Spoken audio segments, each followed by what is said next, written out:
नमस्ते दोस्तों, एक बार फिर से आपके अपने YouTube चैनल मेरी कहानियां पर स्वागत है। आज हम फिर से हाजिर हैं एक नई कहानी के साथ। हर लड़की अपनी शादी के लिए बहुत उत्साहित होती है और उससे कहीं ज्यादा अपनी सुहाग रात के लिए होती है। इस रात के लिए वो बहुत सारे सपने संजोए रहती है। कुछ ऐसा ही मेरे साथ भी हुआ।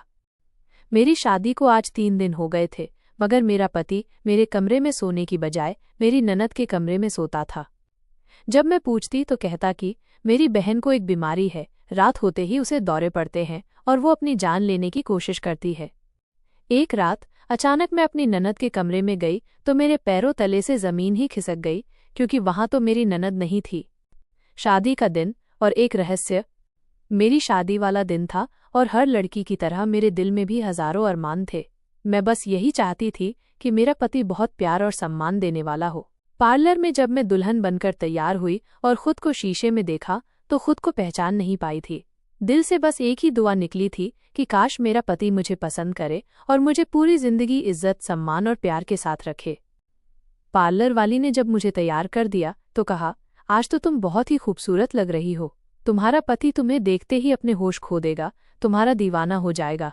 ये सुनकर मैं शर्मा गई। मैं पार्लर से अपनी सहेलियों के साथ मैरिज हॉल की तरफ जा रही थी। रास्ते में गाड़ी एक सिग्नल पर रुकी। मैंने टाइम पास के लिए इधर उधर देखना शुरू किया। जब मैंने सामने वाली कार में देखा तो मुझे बहुत ज्यादा हैरत हुई। हमारे बगल में जो गाड़ी खड़ी थी उसमें एक लड़का और एक लड़की बैठे हुए थे। हैरानी वाली बात ये नहीं थी कि लड़का लड़की बैठे थे, बल्कि ये थी कि वो लड़की मेरी ननद, मेरी होने वाली साली प्रिया थी। मेरी ननद को तो इस वक्त मैरिज हॉल में होना चाहिए था, क्योंकि मुझे मेरी माँ ने फोन करके बताया था कि बारात आ चुकी है। तो ये इस वक्त इस लड़के के साथ यहाँ क्या कर रही थी? और फिर ये लड़का कौन था? मेरी ननद ने उस वक्त जीन्स और टी-शर्ट पहन रखी थी और जिस तरह आराम से बैठी थी उससे साफ पता लग रहा था कि उसे शादी में आने का कोई इरादा नहीं था। मैं हैरत से आंखें फाड़े उस गाड़ी की तरफ देख रही थी। तभी अचानक सिग्नल खुल गया। मुझे लगा शायद उसने भी मुझे देख लिया था, क्योंकि अब वो गाड़ी दूसरी तरफ मुड़ गई। मैं बहुत परेशान हो गई थी। इसी तरह खुद से उलझती हुई मैं मैरिज हॉल पहुंची। बारात आ चुकी थी। पूरा मैरिज हॉल भरा हुआ था। शादी की रस्में शुरू हो चुकी थी। सारा वक्त मैं अपनी ननद को तलाश करती रही, मगर वो मुझे कहीं नजर नहीं आई। इसका मतलब तो यही था कि मेरी नजरों का वो धोखा नहीं था, मैंने सच में ही उसे देखा था। जब मेरी शादी हो गई तो मैंने अपने पति राजीव से कहा, अपनी बहन को तो बुलाइए। उसने मुझे मुबारकबाद भी नहीं दी। उसने कहा, अच्छा, मैं उसे तलाश करके लाता हूँ, यहीं कहीं मेहमानों में बैठी होगी। मुझे पूरा विश्वास था कि वह नहीं मिलेगी, मगर मेरी हैरत की हद न रही जब राजीव के साथ उसे आते देखा। उस वक्त वो कोई और लड़की लग रही थी। सुंदर सा लहंगा पहने, हाथों में मैचिंग चूड़ियां और फुल मेकअप। ऐसा लग रहा था कि क्या वो गाड़ी वाली लड़की थी या कोई और। लेकिन मेरे दिल में शक तो था, पर यह सही वक्त नहीं था कि मैं अपनी ननद से सवाल जवाब करती। इसलिए मुस्कुराकर उससे मिली, लेकिन शक मेरे दिल में बैठ चुका था। शादी के बाद का अजीब व्यवहार। जब विदाई होने लगी तो मेरी ननद ने कहा, भैया आप भाभी के साथ एक ही गाड़ी में चले जाएं, मैं दूसरी कार में आ जाती हूँ। इससे पहले कि मेरी ननद दूसरी गाड़ी की तरफ बढ़ती, मेरे पति ने जल्दी से उसका हाथ पकड़कर उसी गाड़ी में बिठा दिया और कहने लगा, तुम जानती हो ना, 2 मिनट भी मेरी नजरों से दूर नहीं हो सकती। अगर तुम मुझसे दूर हो जाती हो तो मुझे तुम्हारी चिंता होने लगती है। मेरी ननद मुस्कुराते हुए गाड़ी के अंदर बैठ गई। मैं उन भाई बहन की आंखों ही आंखों में होने वाली बातचीत को समझने की कोशिश कर रही थी कि आखिर उन दोनों के बीच क्या चल रहा है, मगर मैं अपनी कोशिश में नाकाम रही। गाड़ी घर के सामने रुकी। मेरी ननद ही मुझे कमरे में छोड़ने आई। मुझे बेड पर बैठाकर कहने लगी, भाभी, भैया को आज की रात इस कमरे से बाहर मत निकलने देना, वरना बहुत पछताओगी। उसकी अजीबोगरीब बात पर मैं दंग रह गई, लेकिन कुछ बोल न सकी, बस चुप रह गई और सोचने लगी, क्या इसका दिमाग खराब है? भला शादी की पहली रात कोई पति अपनी पत्नी को छोड़कर कहाँ जाएगा? वो मुझे एक अजीब से अंदाज में देखते हुए चली गई। थोड़ी देर में मेरा पति अंदर आ गया। वो बहुत जल्दी में था। उसने कमरे में आते ही अलमारी से एक डिब्बी निकाली और मुझे देकर कहने लगा, इसमें तुम्हारे मेहंदी के डिजाइन का गिफ्ट है। मैं अभी जा रहा हूँ, सुबह बात करते हैं। वो बात खत्म करके जा चुका था और मैं सदमे की हालत में बैठी रह गई। ये सब आनन फानन में हुआ था और मुझे कुछ कहने का मौका भी नहीं मिला था। माँ का फैसला और मेरा शक। मुझे अचानक ही अपनी ननद की बातें याद आईं। उसने कहा था कि अपने पति को अपने पास रखना, कहीं बाहर मत जाने देना। उसका मतलब तो यही था कि उसे मालूम था कि आज की रात भी मेरा पति बाहर जाने वाला है, वो मेरे साथ रात नहीं बिताने वाला।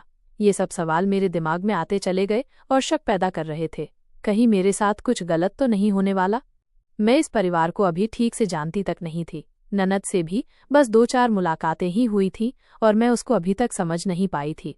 दूसरी तरफ राजीव था। उसे तो मेरे पास बैठना चाहिए था। आज तो हमारी सुहागरात थी। उसे मुझसे प्यार मोहब्बत की बातें करनी चाहिए थी, जबकि वो तो मुझे छोड़कर न जाने कहाँ जा चुका था। ये शादी रिश्ता कराने वाली मेरी एक मौसी ने कराया था। मेरी माँ चाहती थी कि मेरी शादी किसी ऐसी जगह पर हो जहाँ ससुराल वालों का झंझट न हो। जानने पहचानने वालों में तो मेरे लायक का रिश्ता नहीं था और आसपास से जो लोग रिश्ते के सिलसिले में आते थे उन्हें मेरी माँ खुद मना कर देती थी। कहती, मैं अपनी बेटी की शादी ऐसे खानदान में करूंगी जहाँ लड़का अकेला हो, ताकि मेरी बेटी राज करे। मेरी माँ ने खुद 20 साल तक जॉइंट फैमिली में गुजारे थे और वहाँ रोज लड़ाइयाँ ही होती थीं। मेरी दादी, मेरी ताई और चाची ने मेरी माँ का जीना दूभर कर रखा था। जितने साल हम उस घर में रहे, हमें दिमागी आराम नहीं मिल सका था। कभी बुआ पहुंच जाती तो कभी चाची या फिर ताई जी। जरा सी बात पर घर में हंगामा मच जाता था। इससे बचने के लिए ही मेरी माँ ने मेरे पापा पर जोर डाला कि अलग घर लेकर रहो, लेकिन मेरे पापा अपनों से अलग होना नहीं चाहते थे। यहाँ तक कि एक दिन उन्होंने खुद उस घर से निकलने का फैसला कर लिया। उस दिन मेरी बड़ी बहन के सिलसिले में कुछ लोग आए थे और ये बात चाची और ताई को गवारा नहीं थी। उन्होंने जानबूझकर घर में लड़ाई शुरू कर दी और ऊंची आवाज में मेरी बहन पर झूठे इल्जाम लगाने लगे। वो लोग अच्छे खाते पीते लोग थे और हमारी बहुत ख्वाहिश थी कि दीदी की शादी वहां पर हो जाए, मगर उन लोगों ने ये कहकर इनकार कर दिया कि उन्हें हमारे घर का माहौल पसंद नहीं आया। उस दिन मेरे पापा को एहसास हुआ कि अलग घर लेकर ही रहना ज्यादा ठीक रहेगा। फिर हम लोग किराए के मकान में शिफ्ट हो गए। कुछ समय बाद मेरी दीदी की शादी हुई, मगर वो भी भरे पूरे खानदान में ही गई थी। बेचारी हर वक्त अपने ससुराल वालों के रोने धोने की बात करती रहती थी। इसलिए मेरी माँ ने अब फैसला किया कि मेरी शादी किसी छोटे परिवार में करेंगे जहाँ लड़का अकेला हो। हालांकि मेरे पापा ने कहा था, किसी अकेले लड़के पर हम कैसे भरोसा कर सकते हैं। माँ बाप होते हैं, भाई बहन होते हैं, तो लड़का उनकी नज़रों में होता है और उसके बिगड़ने के चांस कम होते हैं, लेकिन अकेला लड़का जल्दी बहक जाता है और गलत कामों में पड़ जाता है। ऐसे ही हम किसी अकेले अनजान लड़के को अपनी लड़की नहीं सौंप सकते, लेकिन मेरी माँ ने जो सोच लिया था वो पूरा करना चाहती थी। बहुत मुश्किल से ये रिश्ता मिला था। लड़की की सिर्फ एक ही बहन थी और वो अच्छे खाते पीते लोग थे। माँ को ये रिश्ता बहुत पसंद आया, इसलिए रिश्ते वाली से कहा, जो भी हो मेरी बेटी का वहीं पर रिश्ता पक्का कराओ। नसीब में यही था, इसलिए यही शादी हो गई। मैंने अपनी माँ से भी कहा था कि अनजान लोग हैं, इसलिए अच्छी तरह पता करवा लें, मगर अम्मा ने कहा, मैंने सब पता करवा लिया है, लड़का बहुत ही अच्छा है। अब मैं सोचकर परेशान हो रही थी कि शादी की पहली रात मुझे राजीव यूं छोड़कर कहाँ चला गया। ऐसा तो तभी होता है जब कोई दूसरे किसी गलत काम में पड़ा हो या फिर पति का कहीं दूसरी औरत से चक्कर हो। सारी रात मेरी परेशानी में गुजरी। मैं अपने पति का इंतजार करती रही, लेकिन वो नहीं आया। ननद और पति का रहस्य। सुबह 6 बजे मैंने सोचा कि अपनी ननद से जाकर पूछती हूँ, उसे तो जरूर पता होगा कि उसका भाई कहाँ है। मैंने अपनी ननद के कमरे के दरवाजे पर दस्तक दी और ये देखकर मेरे चेहरे का रंग उड़ गया कि दरवाज़ा तो मेरे पति राजीव ने खोला था। मैं एकदम चौंक गई। वो अपनी बहन के कमरे में क्या कर रहा था? मेरे चेहरे के भाव एकदम से बदल गए थे। मैं गुस्से में बिना कुछ कहे अपने कमरे में चली आई। उस वक्त मुझे बहुत गुस्सा आ रहा था कि वो अपनी बहन के कमरे में क्यों था। मुझे गलत नहीं सोचना चाहिए था। मैं सारे गलत ख्याल दिमाग से निकालना चाहती थी, लेकिन हालात मेरे दिमाग में शक पैदा कर रहे थे। राजीव मेरे पीछे पीछे चला आया और कहने लगा, मेरी बहन बीमार है, थोड़ी सी दिमागी मरीज भी है। उसे रात को दौरे पड़ते हैं और अक्सर वो खुद को नुकसान पहुंचा देती है, इसलिए मुझे रात को उसके पास रुकना पड़ता है ताकि वो खुद को नुकसान न पहुंचा दे। जब राजीव ने ये बात मुझे बताई तो मुझे शर्मिंदगी हुई कि कितना अच्छा और ख्याल रखने वाला इंसान है और मैं उस पर शक कर रही थी। कुछ देर बाद उसकी बहन भी उठ गई। सारा दिन मेरी ननद मेरे साथ रही। घर में खूब सारे मेहमान इकट्ठे थे क्योंकि अभी शादी की कुछ और रस्में बाकी बची थीं। मेरी मुंह दिखाई भी हो रही थी। सारा समय मेरी ननद मेरे साथ ही रही और मेहमानों से हंस हंसकर बातें भी कर रही थी। उसे देखकर हरगिज भी नहीं लगता था कि वो दिमागी मरीज हो सकती है। रात को फिर राजीव यही कहकर कमरे से बाहर चला गया कि मुझे अपनी बहन के कमरे में सोना पड़ेगा। ये कहकर वो चला गया और मैं सोचने लगी कि उसे अगर अपनी बहन का ही ख्याल रखना था तो फिर मुझसे शादी ही क्यों की। ऐसा भला कब तक चलता रहेगा? कब तक रोज रात को अपनी बहन के कमरे में जाकर सोया करेगा? मैं 2 दिन की दुल्हन थी, मेरे भी कुछ अरमान थे, लेकिन राजीव को तो मेरे अरमानों की कोई परवाह ही नहीं थी। तीसरी रात भी राजीव अपनी बहन के कमरे में जाकर सो गया। आज तीसरा दिन था और मैं सबसे बुरी तरह तंग आ गई थी। चौथी रात में जब राजीव अपनी बहन के कमरे में चला गया तो मुझे उस समय बहुत ज्यादा गुस्सा आ गया। मैं बेड पर करवटें बदलती रही, लेकिन मुझे नींद नहीं आ रही थी। रात के 12 बजे जाकर मैंने अपनी ननद के कमरे का दरवाज़ा खटखटाया, लेकिन शायद वो दोनों गहरी नींद में सोए हुए थे। उन्होंने दरवाज़ा नहीं खोला। ये सब क्या हो रहा था? वो दरवाज़ा क्यों नहीं खोल रहे थे? मुझे बहुत गुस्सा आ रहा था। काफी देर दरवाज़ा खटखटाने के बाद मैं अपने कमरे में आ गई। राज का खुलासा।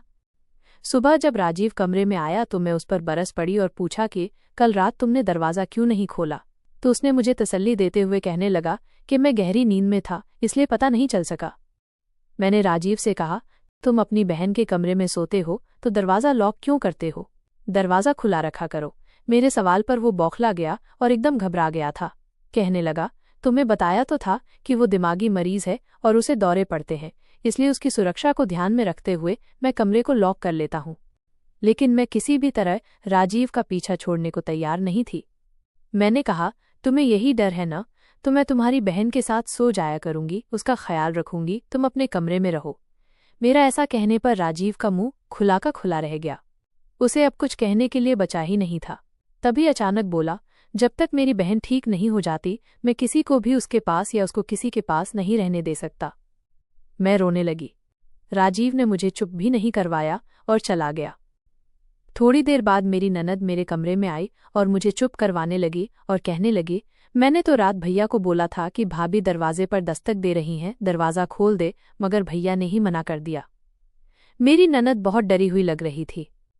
मैंने पूछा, क्या तुम्हें रात को दौरे पड़ते हैं, इसीलिए तुम्हारा भाई तुम्हारे कमरे में सोता है? मेरी बात सुनकर उसके चेहरे पर हैरानी के भाव दिखने लगे थे। वो मुझे कुछ कहना चाहती थी, लेकिन उसने कुछ कहा नहीं और रोती हुई अपने कमरे में चली गई। उसका ये रवैया मुझे बिल्कुल भी समझ में नहीं आया था। ऐसा क्या राज था? मेरा पति घर पर ही था, मगर मेरे साथ रहने की बजाय हर समय साये की तरह अपनी बहन के पीछे पीछे ही रहता था। यहाँ तक कि मेरी एक दोस्त ने मुझे और राजीव को एक पार्टी में बुलाया तो राजीव कहने लगा कि तुम अकेली चली जाओ, और अगर मेरा जाना इतना ही जरूरी है तो मेरी बहन भी साथ जाएगी। मुझे बहुत ज्यादा हैरत हुई, लेकिन मैंने सोचा, चलो कोई बात नहीं, इसकी बहन को भी साथ ले जाते हैं। लेकिन मेरी ननद तो जाने के लिए तैयार ही नहीं थी। मेरी ननद ने मुझे इनकार भी किया कि मुझे साथ लेकर न जाए, भैया के साथ चली जाओ। मैंने राजीव को बहुत समझाने की कोशिश की, लेकिन राजीव नहीं माना और उसे साथ लेकर ही पार्टी में गया। मैंने महसूस किया था कि मेरी ननद पर बहुत सख्ती करता है।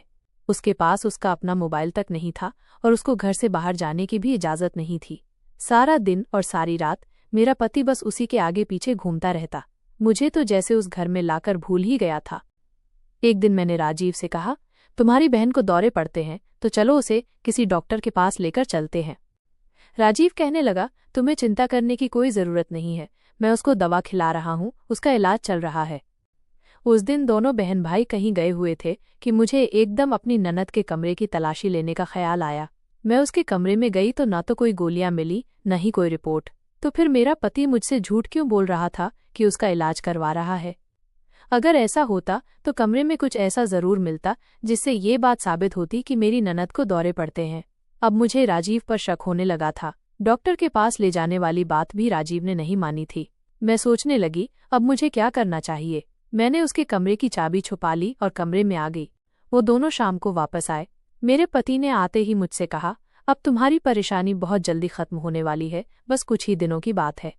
मेरी ननद के चेहरे को देखकर ऐसा लग रहा था जैसे वो रोती रही है। रात को फिर राजीव अपनी बहन के कमरे में चला गया, लेकिन मैंने सोच लिया था कि मैं सारी सच्चाई जानकर रहूंगी। आखिर मेरे पति और मेरी ननद बंद कमरे में अकेले करते क्या हैं? चाबी तो मैंने छुपा ही ली थी। मैंने जल्दी से चाबी निकाली।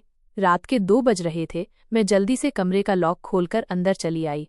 सामने का मंजर देख मेरी ऊपर की सांस ऊपर और नीचे की नीचे रह गई। मैंने देखा कि मेरे पति ने मेरी ननद को रस्सियों से बांध रखा है और उसका सिर अपने कंधे पर लेकर सो रहा है। मेरी ननद शायद जाग रही थी। मुझे देखकर इशारा करके बाहर जाने को कहा। मैं उसे देखकर दंग रह गई थी। मैं राजीव को जगाकर पूछना चाहती थी, ये सब क्या है? मगर जब मेरी ननद ने मेरे सामने हाथ जोड़ दिए तो मैं बाहर आ गई। अपनी ननद की हालत देखकर मैं सदमे में आ गई थी।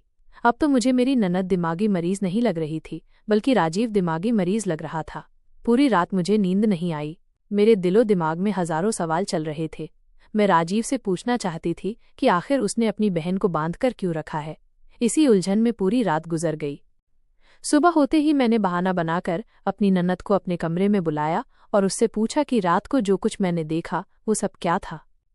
तो मेरी ननद मेरी बात सुनकर रोने लगी और कहने लगी, जब से मम्मी और पापा इस दुनिया से गए हैं, मेरे भाई का रवैया मुझसे बदल गया है।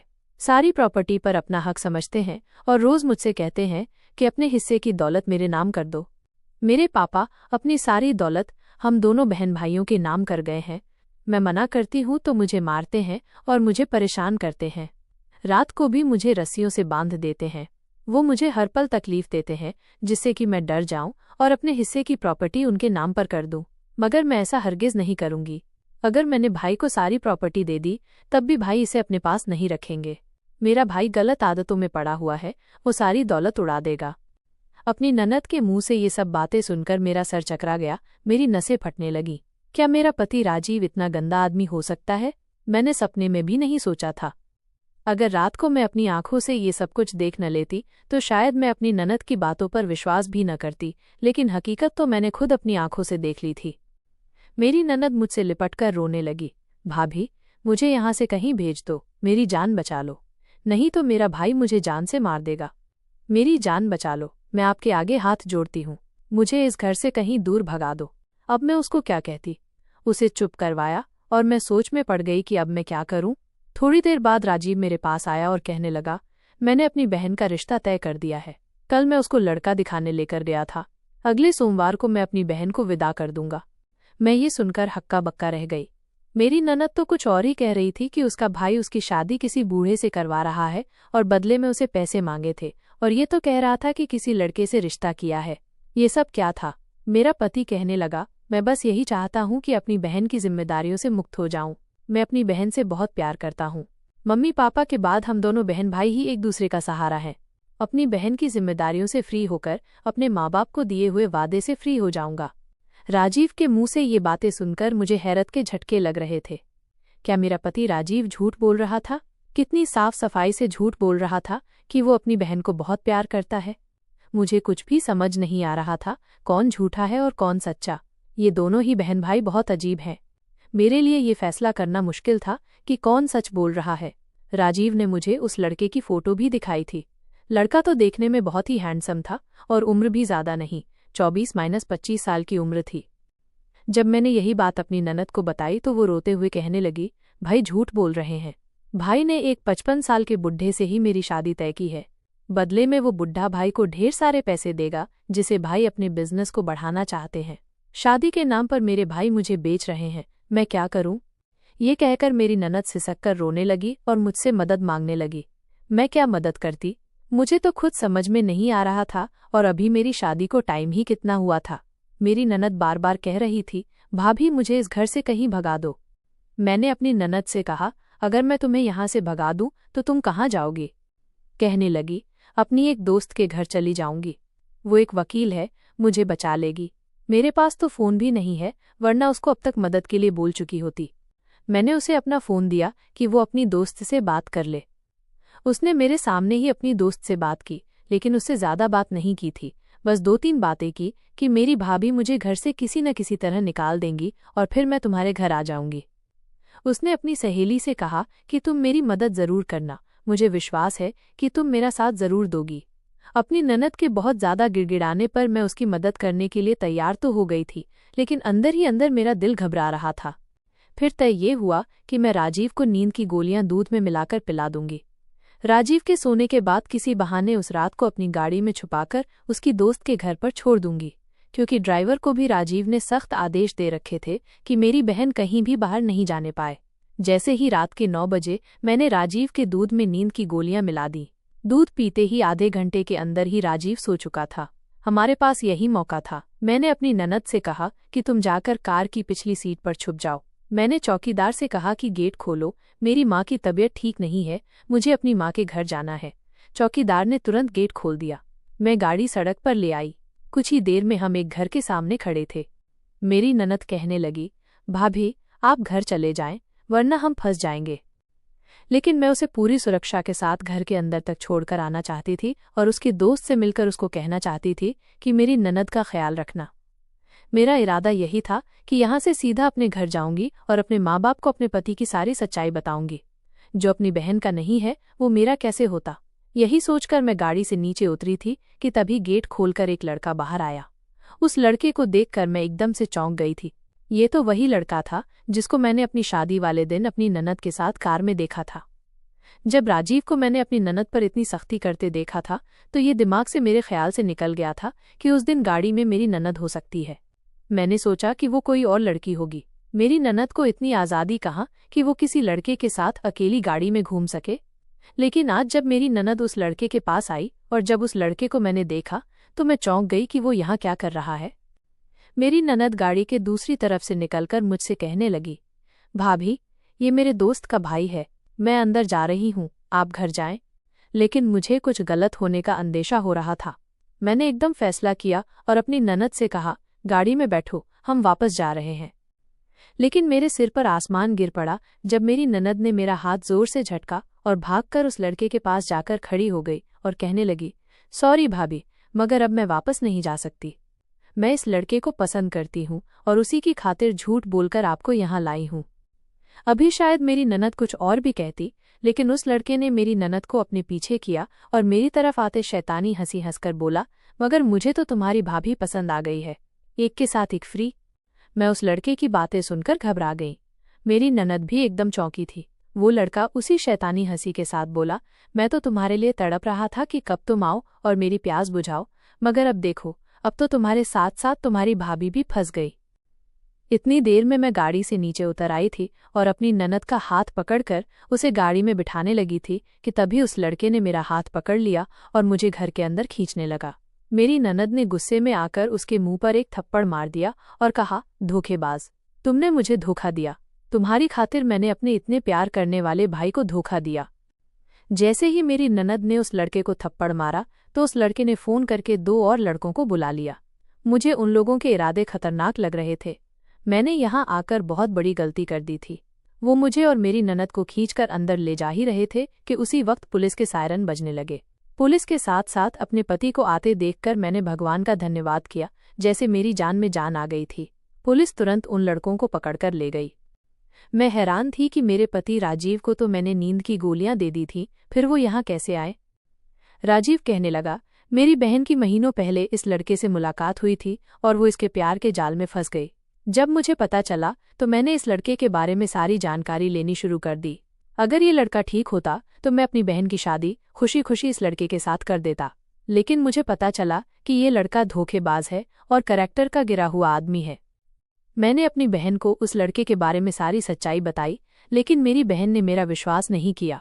उल्टा उसकी बातों में आकर मुझ पर ही शक किया और घर से भागने की प्लानिंग करने लगी। तब तक मेरी शादी का दिन आ गया, इसलिए मैंने उस पर सख्ती की और उसके कमरे में उसे बांधकर सोने लगा, क्योंकि ये दोबारा भागने की कोशिश कर चुकी थी और मैं नहीं चाहता था कि उस आवारा लड़के के हाथों ये अपनी जिंदगी बर्बाद कर ले। मैं अपनी बहन से बहुत प्यार करता हूँ और उसे बर्बाद होते नहीं देख सकता था। उसने तुम्हें जो कुछ भी बताया वो सब झूठ था। कल जब तुम दोनों प्लान बना रहे थे तो मैंने सुन लिया था और फैसला किया कि तुम लोगों को जो करना है तुम कर लो, ताकि तुम लोगों को सब कुछ समझ आ जाए। तुम सब कुछ अपनी आंखों से देख लो। हो सकता है ऐसा करने से ही मेरी बहन को अकल आ जाए, क्योंकि इंसान को जब तक ठोकर ना लगे वो बाज नहीं आता। इसलिए मैंने तुम लोगों को जाने दिया और वो गोलियों वाला दूध फेंक दिया था। मुझे यकीन था यहाँ कुछ ऐसा जरूर होगा, इसलिए मैं पुलिस को लिए तुम्हारे पीछे पीछे आ गया। ये सब कुछ सुनकर मैं शर्मिंदा हो गई थी। मेरी ननद भी सर झुकाए हुए आंसू बहा रही थी। वो हाथ जोड़कर कहने लगी, मुझे माफ कर दो भैया, इस लड़के की बातों में आकर अपना नुकसान करने चली थी। उसने मुझे धोखा दिया और मुझे आपके खिलाफ ही खड़ा कर दिया। मेरी ननद ने मुझसे भी माफी मांगी। मैंने और राजीव ने उसे माफ कर दिया, क्योंकि उसे एहसास हो गया था यही बहुत है। कुछ ही दिनों बाद हमने उसकी शादी एक अच्छे लड़के से कर दी। आज वो अपने घर में खुश है और मैं अपने पति राजीव के साथ खुश हूँ। मेरा पति राजीव एक अच्छा भाई होने के साथ साथ एक अच्छा पति भी है और साथ ही एक बहुत अच्छा इंसान भी है। ऐसे अच्छे इंसान किस्मत वालों को ही मिलते हैं और मैं बहुत किस्मत वाली थी कि राजीव जैसा पति मुझे मिला। दोस्तों, कहानी कैसी लगी कमेंट करके ज़रूर बताएं। वीडियो को लाइक और चैनल को सब्सक्राइब जरूर करें।